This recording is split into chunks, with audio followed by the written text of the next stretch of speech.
siis võimalus seda näha. Ja õpetajad esitavad teile kohe Eesti rahvatantsu nimega Savikoja venelane. Ja palun õpetajad lavale.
Kas on mõni õpetaja, kes võib diploma anda ja paar küsimust küsida?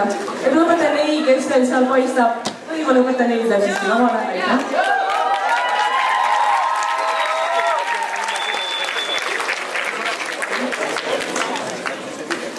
Küsimusi on palju, aega vähe. Kust selline idee tuli, kelle käest?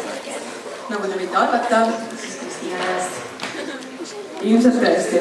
Ja kes oli selle grupi nii-öelda vaimne juht, kes pani selle emotsiooni sinna tantsu? Õpetaja Ops.